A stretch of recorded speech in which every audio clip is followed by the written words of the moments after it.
Alright guys, back with another one here today. We're doing our 2007 Saturn Ion, the wheel hub. And basically it's similar to Chevy Cobalt, Impala, other models that GM has, but this is a GM vehicle. So yeah, right now I am struggling with the CV axle, which tends to do that a little bit, but I figured it out. So right now I kind of got the CV axle out. Took the rotor off, the caliper, and the brakes in order to get down to this look here. So at this point, I'm taking out the bolts that hold in the knuckle to the shock in order to let the knuckle fall free, and then it allowed me to get access to the CV axle and fully pull it out. So yeah, those bolts always are getting hit out with the hammer. Then you can pull it out. Good solid hammer. And then after you pull that last one out, you'll notice the knuckle fall. And usually you want to put something on top of there, or under. I'm sorry, to kind of support it. I just did it kind of quickly here, but yeah. And then it's easier to just pull out the CV axle. So at this point, I'm breaking loose the bolts that hold in uh, the part that we're taking off. I'm sorry, I got brain fart for a second. Yeah, take off the wheel hub. Um, the CV axle does have a wheel hub nut on there, and I'm gonna go over that when I put it back on. And sometimes you can use just a regular 3/8 ratchet, and that is a 15 millimeter bolt. Or you can use a breaker bar, which I had to switch to break it. And then I use my hand after that point. Because after you break it and get it free, it's easy to take it off with your hand. Just due to the room you have, though. But you'll still be able to get it with your hand, though. And so there are 3 bolts on the back that go from the back into the wheel hub. And they're all the same, 15 mil. And they usually have like this distinct bluish color to them. So if you have all your nuts and bolts in one area or one spot, like I usually do, you'll be able to tell the difference just based off of the color, the kind of color coded. So that helps you.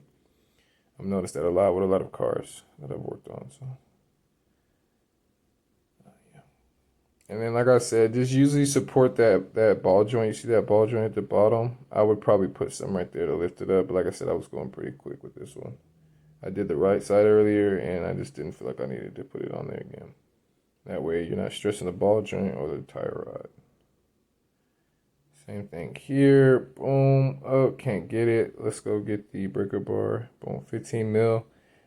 Short, medium, long, however you want to get it with the socket. 3/8, 1/2. It doesn't matter.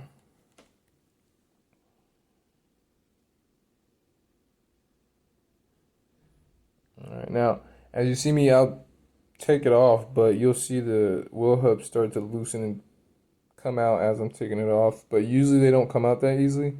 The other side, I had the hammer that you seen earlier, and I had to beat it out. Took one good solid whack, but I've had cars where I literally had to, whack it out and pry it out. But luckily with this one, like I said, just took the bolts out and it just came out. So there is a little skinny, thin, little kind of bracket there, or that goes between the wheel hub and the knuckle. So you want to make sure you put that back in the correct spot. Now, as you can see, my wheel hub here, or my knuckle, is very beat up. It's been through a lot. I bought this car from a guy, so I don't really know what's been through, but he's been through a lot. And I'm using a steel brush, some cleaning material from AutoZone, get the grease off of, and just the best way possible I can. And then I wiped it down and I, put the new wheel hub back in. So yeah, now we're installing the new wheel hub. Like I said, you want to put that plate in between the wheel hub and the knuckle before you start installing the screws. So if I went too fast, I did want to mention that. And then when you're putting in as you can see, I'm putting in the bolts and they're showing on the other side by hand. So I'm getting them all the way to the point where I can see them from the other side, clear as day, by hand first, and then I will go down with the socket and ratchet and tighten it up, and then I will use the breaker bar. Use the same amount of force with the breaker bar that you use to take it off to put it back on, so that way you get the same amount of hold when you're driving again. And try your best just to hold the wheel hub against the knuckle so you can get that good slide when you're tying the screw. It just makes it easier and more faster. So yeah, the wheel hub actually looks pretty good. I mean, I like the build of it. I've had different ones before, and this one right here is a good design. Order it from Amazon. Didn't take that long to get in. Actually, got it the next day with Prime. So, shout out to Amazon and the company that sent it. So yeah, at this point, I'm gonna ratchet it down. Boom, as hard as I can with my hand. And then at that point, see, and then you can kind of feel when you have wiggle room, like when your hand can still do it. So you want to make sure that you fully flush it with your hand first, so that your ratchet just smooths it on. So yeah, that's what you're looking for basically right there on wheel hub installation. And then, like I said, breaker bar, same amount of force. I'm holding the knuckle against the way I'm turning it too. That's not the best way to do it. You definitely want to just hook it back up, put the CV back in, and hook it back up to the shock, the knuckle back up to the shock, and then that way you can get a better resistance and you can tighten it up. And I'll do that later. I probably won't record it, but I just did want to mention that. But this is the best way to get maximum amount of room and make sure everything is securely, put in place correctly, so you can see everything clear as day. And then you can put your CV axle back in, get that line back up, get your boot in. Boom, boom, starting to look good. What am I doing here? Oh yeah, so now there's also a ring before. So now I mentioned before about the nut that goes on the CV. There's a ring that goes there before it. Make sure you put that back on. And then just make sure the CV is in. I wipe it down every single time. Grease in certain places might cause some things to happen. So I just like to be clean. That's what you're looking for. You want to throw that nut back on there. It's a 30 millimeter nut, so you'll most likely want to get a 1/2 ratchet. It's 30 mils, usually 1/2, so for the most part. But they sometimes have them at 3/8. But I use a 1/2 because it's definitely, the ratchet is thicker too, so it just makes for an easier hold and a more solid turn. So.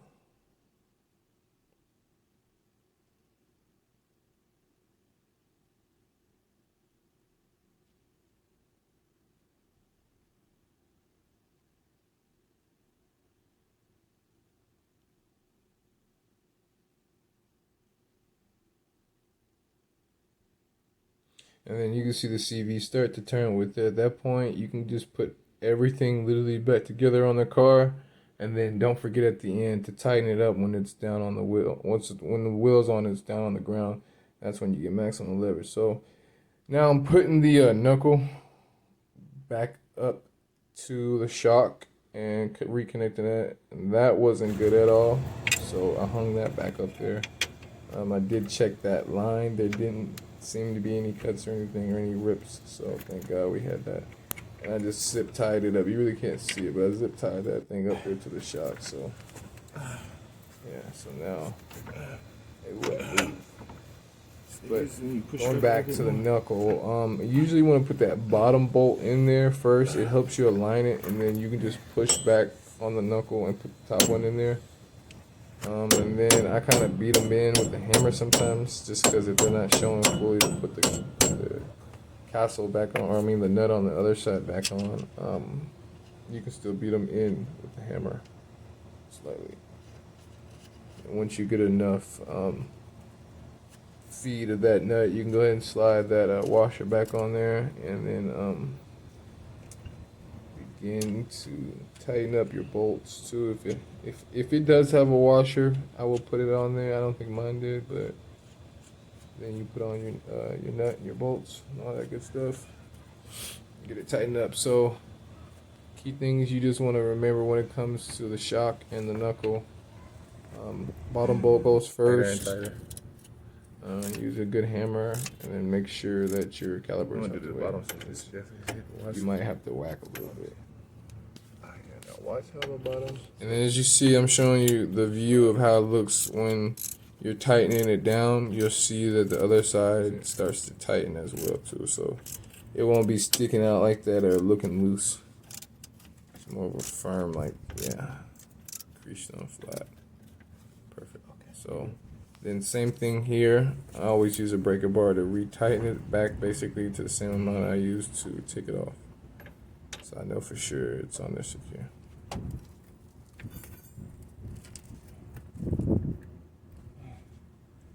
It's the same breaker bar I bought from Walmart. Alright, so there we have it. So I just tend to wipe everything down, make sure I didn't miss anything. But next, we'll slab back on our rotor, and as well as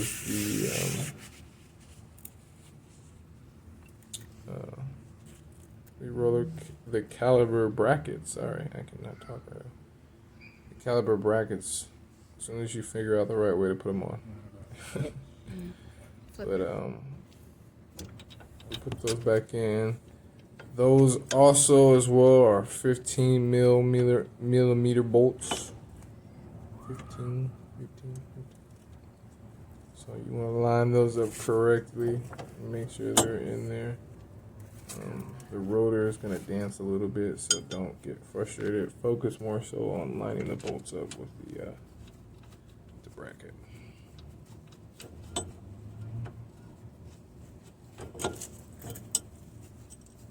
Those are 15 millimeter bolts. So as soon as that's back on here, I'll shine it up, clean it up a little bit, and then I also, when I put the brakes back on, I put fresh grease on there, and the only reason why is because I took down my brakes. They got real dirty. So just a recommendation, if you happen to do this and you still have good brakes and you're going to reuse them, clean them up and re-grease them.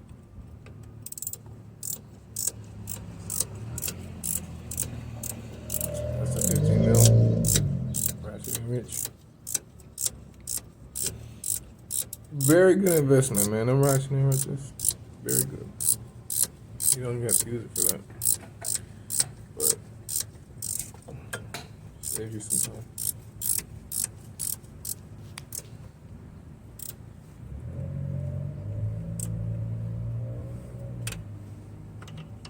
And same thing there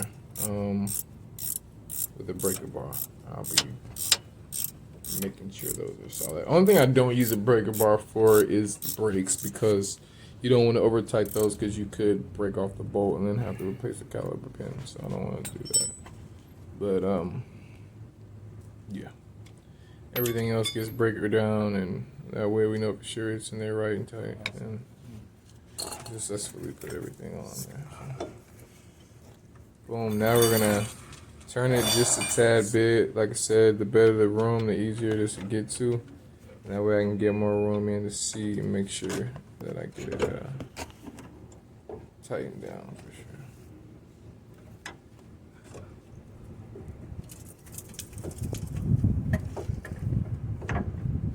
And then so yeah, I took off the caliper and the just get it ready just to slap it on next, because that's going on there next.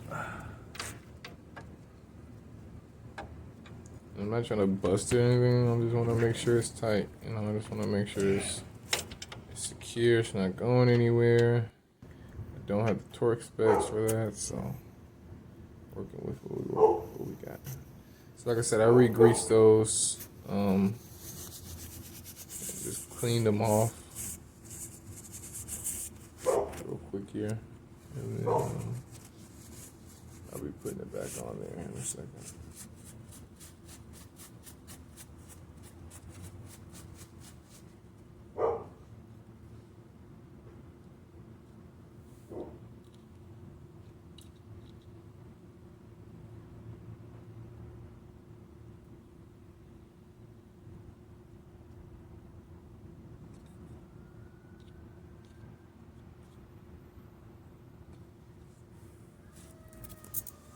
Alright, so going right back on there, nice and snug.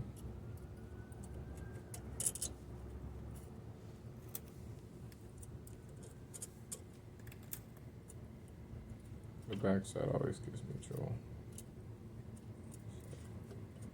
Alright, you getting me? Finally got it. Alright. Lined up correctly. Yes, sir. We're good to go. Okay. Now we got everything in there right.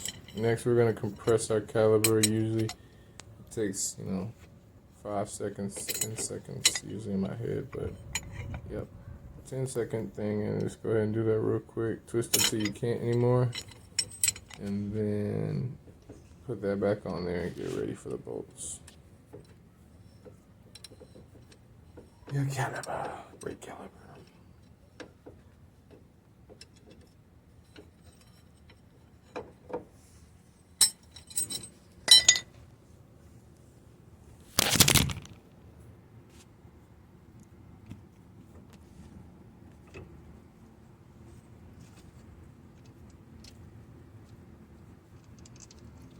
So those are the 14mm bolts. They go down 1mm for your caliper. So you'll be using a 14mm ratchet wrench. Let's put those back in. Tighten them down with your hand first. Line it up correctly. Make sure you hold that little silver thing. That's basically make sure that the compressor doesn't spin off of the bolt, so it holds it in contact to the caliper pin. So just making sure that caliper isn't going anywhere for you.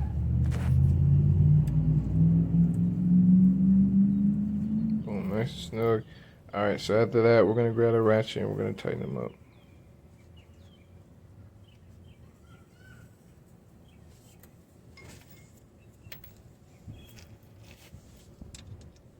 So like I said, it's gonna be 14 mil, and like I said, we don't have to breaker it, so just gonna get on there pretty tough. Boom. So the silver's not turning, nothing's turning, but my ratchet. Perfect. All right, that's what I want to see. Same thing down here. Give me one turn.